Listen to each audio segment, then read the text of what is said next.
Good morning. It's Saturday, September 28th. I'm Stephanie Bertini in the Fox 5 newsroom. Thanks for joining us live here on the Fox Local app. Mayor Eric Adams rejecting allegations that he accepted overseas travel, campaign cash, and other perks. Adams pleaded not guilty to federal bribery charges as he faced a judge in a packed courtroom not far from City Hall yesterday. The mayor says he will continue to focus on leading the city. But the federal investigation around Adams and his administration keeps growing. Now we're learning the mayor's chief advisor, Ingrid Lewis-Martin, was issued a federal subpoena, her home raided, and her phone seized at JFK Airport after arriving from an overseas trip yesterday. A gloomy forecast this weekend, unfortunately. A wet start to the day tonight, more rain tomorrow, cloudy with showers. A brothel masquerading as a massage parlor raided by the NYPD. Fox 5's Duarte Geraldino is in Queens with more. We trailed behind police in Queens as they prepared to raid an alleged brothel on Roosevelt Avenue. Everything happened fast. They stormed the place, rescued a woman who they say was a victim of sex trafficking, and arrested a man accused of paying for sex. Police say they caught people in the act of committing a crime. There was one male occupant getting services, if you will. He was arrested, one worker that we're going to rescue, and someone who at the least is the manager of the place, so she'll be dealt with also. This place is called Chun's Spa, but there was a lot that wasn't as it seemed. So the interesting fact about this location here, that the Department of Buildings told us, that this is, on paper, this is supposed to be a small eatery. Inside, we found small beds, dividing curtains, paper towels, and signs advertising massages for 30, 60, 90 minutes. People who live and work nearby say they've been worried about troubling behavior around the spa for some time. There's a school right across the street. Imagine the kids that come through here not knowing what's going on, and they see these women out here parading themselves like, hey, come here, come inside, you know. Like, that's just crazy. It's gross. Police say over the past 6 months or so, they have raided more than a dozen brothels just on Roosevelt Avenue alone, meaning all the sex trafficking victims may be related to one criminal group. There's multiple reasons why he's open, but there is a business. This involves money, and there's people behind that money.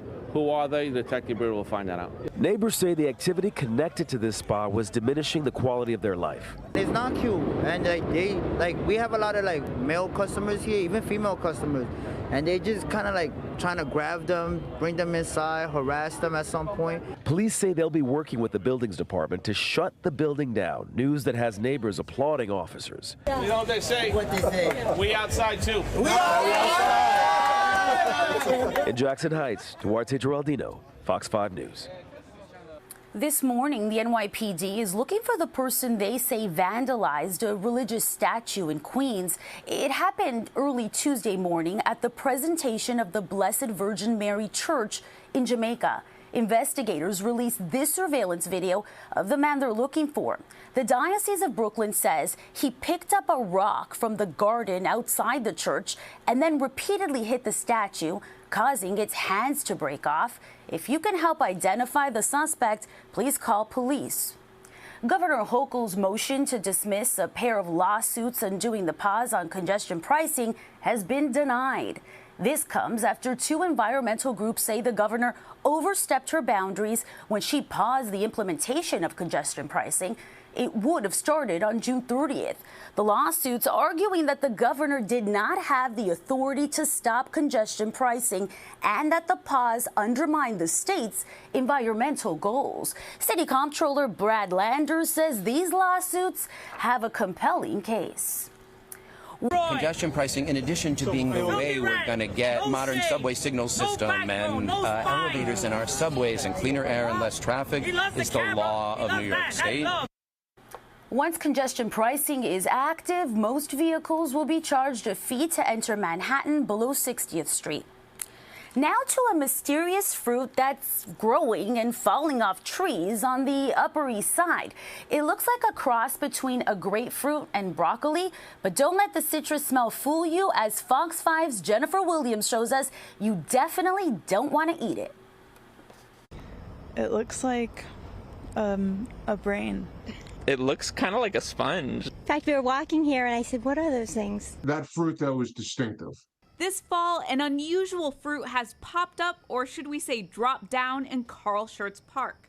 The bumpy, hairy, tacky orb, which is a bright green and roughly the size of a baseball, is known as the Osage orange. They're native to South Central America. You'll find them up as far as Canada. They're actually not an orange. They're related to the mulberries. Unlike mulberries, according to master arborist Evan Dacko, Osage oranges are not edible and are more ornamental. The fruit plays very little, role in anything.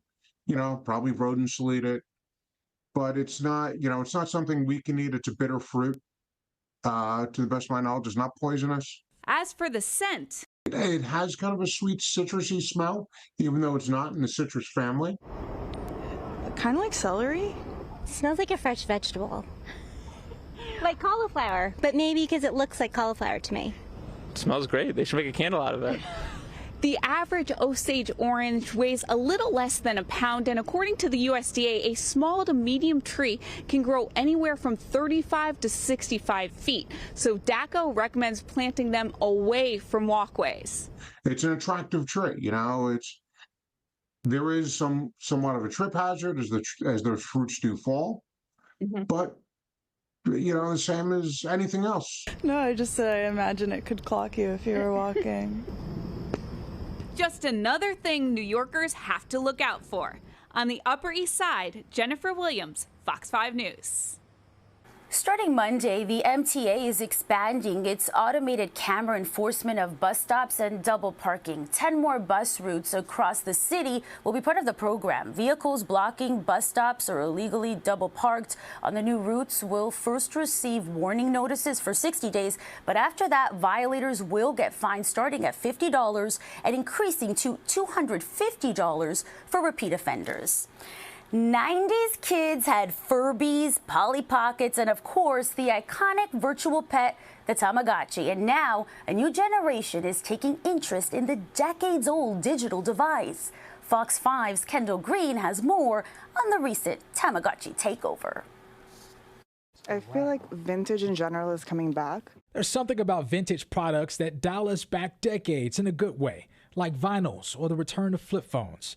But a toy that dominated the 90s is making a comeback, feeding that appetite for nostalgia. Guess what I got?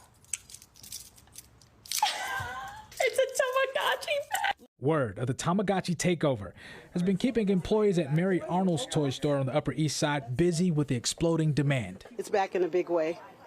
People are calling, requesting. We didn't have it, so I had to send them elsewhere, unfortunately. The company behind the popular toy shared worldwide sales doubled from 2022 to 2023, driving them to open their first brick-and-mortar store in the UK. This dad sharing he gets the return of the trendy toy. We would collect them nonstop, and then all the different colors and all the kind of different, faces that you would come with it. Everyone just loved it. We feed them, we give them time, medicine, or whatever they do, then you play with them. This nanny showing her kid what the toy was like when she had them. Tamagotchis were like simple pets. Users took care of them, but not tending to them could cause their pixelated pets to die. Look, it's literally so cute, and if this thing dies, oh my God. I know when I was little, I loved my Tamagotchi. I took care of it. I tried to feed it. I love it. And I think the same thing is coming. People are realizing that it's coming back and enjoying the nostalgia that's involved with that. And they want to share that with their kid. As the trend of one simple toy takes parents and their children back to simpler times. All the kids right now are just doing all these gadgets and all these things. But this time, let's go back to the old school.